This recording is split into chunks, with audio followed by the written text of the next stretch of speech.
கிறிஸ்துவுக்குள் பிரியமானவர்களே, இந்த நாளுக்கான தினசரி தியான வசனம் மத்தேயு எழுதின சுவிசேஷம் 18வது அதிகாரம் 7வது வசனம். மத்தேயு 18:7, மேத்யூ 18:7. இடரல்களின் நிமித்தம் உலகத்துக்கு ஐயோ. இடரல்கள் வருவது அவசியம். ஆனாலும் எந்த மனுஷனால் இடரல் வருகிறதோ அவனுக்கு ஐயோ. அதாவது இடரல் நமக்கு ஒரு ஸ்டம்பிளிங், நமக்கு முன்னாடி ஒரு தடைக்கல் என்பது வருவது நம்மளால தவிர்க்க முடியாது என்பதை மிக அழகாக சொல்றார். என்ன உலகத்துக்கு ஐயோ.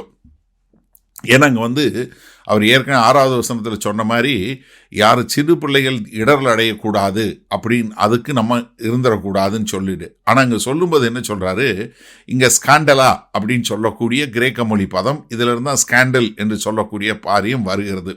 எதை வீழ்ந்து போன உலகம் இதில் இருக்க தான் செய்யும். பாவம், சோதனை, எதிரிகள், இது எல்லாமே பரலோக ராஜ்யத்தில் இருக்க தான் செய்யும். ஆனாலும் நம்ம என்னன்னா இந்த இப்படிப்பட்ட இடரல்கள் நம்மனால வரக்கூடாது. ஏன்னா அவங்களுக்கு என்னன்னா இரட்டத்தனையான ஒரு தண்டனை உண்டாகும் அப்படிங்கிறதான் இங்கே கர்த்தர் சொல்றாரு. ஏன்னா லூக்கா 17வது அதிகாரம் 1வது வசனம் சொல்லும்போது, பின்பு அவர் தம்முடைய சீஷர்களை நோக்கி, இடரல்கள் வராமல் போவது கூடாத காரியம். ஏன்னா அதனால் உங்களால் அவாய்ட் பண்ணவே முடியாது, அது இல்லாமல் இது பண்ண முடியாது. ஆகிலும் அவைகள் எவனால் வருகிறதோ அவனுக்கு ஐயோ. அப்போ ஒரு விசுவாசி என்கிறவன் மற்றவர்களுக்கு இடரல் இல்லாமல் இருக்க வேண்டும். அது புதிதாக வர்றவங்களுக்கு ஒரு இடரல் இல்லாமல் இருக்க வேண்டும். ஏன்னா இடரல் அது அவசியம். ஆனால் என்னன்னா அதில் இதாகிடக்கூடாது. ஏன்னா நீங்கள் ரோமர் 14வது அதிகாரம் 13வது வசனம் சொல்லும்போது, இப்படி இருக்க நாம் இனிமேல் ஒருவரை ஒருவர் குற்றவாளிகள் என்று தீர்க்காதிருப்போமாக, ஒருவனும் தன் சகோதரனுக்கு முன்பாக தடுக்கலையும் இடரலையும் போடலாகாதென்று தீர்மானித்துக் கொள்ளுங்கள். அப்ப நமக்குள்ள கருத்து வேறுபாடு, நமக்குள்ள பிரிவினைகள் வராதா? நிச்சயம் வரும். ஏன்னா கொரிந்து சபைக்கு எழுதும்போது அப்போஸ்தலனாகிய பவுல் 1 கொரிந்தியர் 11வது அதிகாரம் 19வது வசனம் சொல்லும்போது, உங்களில் உத்தமர்கள் இன்னார் என்று வெளியாகும்படிக்கு மார்க்க பேதங்களும் உங்களுக்குள்ளே உண்டாயிருக்க வேண்டியதே. அப்ப உங்களுக்குள்ள வரும், மார்க்க பேதங்கள் வரும். ஆனா என்னன்னா அதனால வரக்கூடிய ஒரு காரியம் ஒரு தடையா போயிடக்கூடாது. ஏன்னா ஏசாயா 5வது அதிகாரத்தில் 20வது வசனத்தில் சொல்லும்போது நன்மையானது தீமை என்றும் தீமையை நன்மை என்றும் போதிக்கிறவங்க அழிவில் போவாங்க என்று சொல்லக்கூடிய ஒரு காரியத்தை கர்த்தர் ஏற்கனவே தேவனாகி கர்த்தர் நமக்கு ஒரு எச்சரிக்கை கொடுத்துட்டாரு. ஏன்னா அதே மாதிரி ஆபக்குக்கு 2:15 சொல்லும்போது யார் இப்படி தன்னுடைய அயலான தன்னுடைய சகோதரனை இப்படிப்பட்ட அழிவின் பாதையில் கொண்டு போறானோ அவனுக்கு ஐயோ என்று சொல்லக்கூடிய காரியத்தையும் சொல்லி கொடுத்துட்டாரு. அதைத்தான் இங்கே கர்த்தர் என்ன சொல்றாரு, அவன் 2 முறை நியாயம் தீர்க்கப்பட்டவனாக மாகக்கூடிய ஒரு காரியத்தை சொல்றாரு.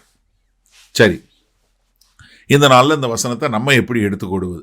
அதாவது முதலாவது நம்ம இப்படிப்பட்ட ஒரு சோதனையை, இப்படிப்பட்ட ஒரு டெம்டேஷனை வருங்கிறத நம்ம முதல்ல புரிந்து கொள்ள வேண்டும், அறிந்து கொள்ள வேண்டும்.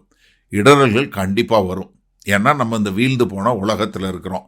அதனால நமக்கு சோதனைகளும் நமக்கு இப்படிப்பட்ட இடைஞ்சல்களும் வரும் அப்படின்றத நம்ம புரிஞ்சு கொள்ளணும். ஆனால் அதே சமயத்தில் நம்ம என்ன புரிந்து கொள்ளணும்னா அதற்கு காரணம் நம்ம இருந்துடக்கூடாது.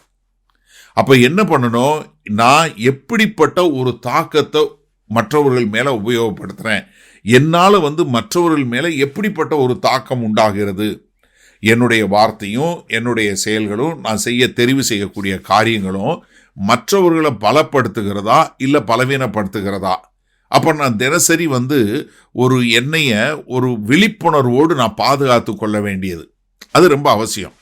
அதே சமயத்துல இன்னொன்னு என்ன செய்யணும்னா, எனக்கு கொடுக்கப்பட்ட பொறுப்பை நான் ரொம்ப சீரியஸாக எடுத்துக்கணும். ஏன்னா நான் கிறிஸ்தவன் என்று சொல்றதுக்கு வந்துட்டேன், எனக்கு சுதந்திரங்கிறது வந்துருச்சு. ஆனால் என்னோட சாதாரணமாக செய்யக்கூடிய காரியங்கள் கூட மற்றவர்கள் மேலே ஒரு பெரிய தாக்கத்தை ஏற்படுத்தும். அப்போ நான் அடுத்தவங்கள ஒரு பாவத்தில் விழக்கூடிய ஒரு காரியம் கொண்டு வந்தேன்னா நான் கர்த்தருக்கு முன்பாக மிகப்பெரிய கணக்கு கொடுக்குறவனா இருக்கணும் அப்படிங்கிறத ஒரு காரியத்தை புரிஞ்சுக்கணும்.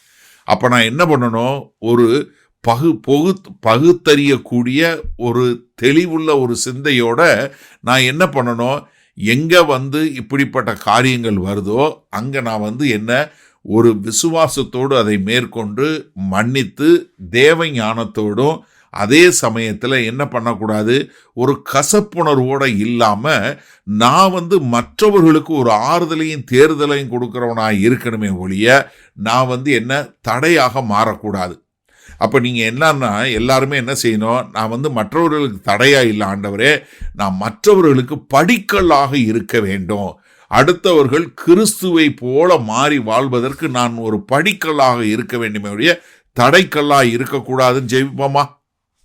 வல்ல பிதாவே, இந்த செய்தியை கேட்டுக்கொண்டிருக்கிற ஒவ்வொருவரும், ஒவ்வொரு கிறிஸ்தவனும் மற்றவர்களுக்கு ஒரு படிக்கல்லே தவிர தடைக்கல் அல்ல என்பதை உணர்ந்து தங்களுக்கு கொடுக்கப்பட்ட பொறுப்பை தங்களுடைய பேச்சு, தங்களுடைய செயல்கள் எல்லாவற்றிலும் ஒரு பரிசுத்தமாய் வாழ கிருபை பாராட்டுங்க. இயேசு கிறிஸ்துவின் மூலம் பிதாவே, ஆமேன். கர்த்தர் உங்களை ஆசீர்வதிப்பாராக. நாம் இன்று மாலை மன்னால சந்திப்போம்.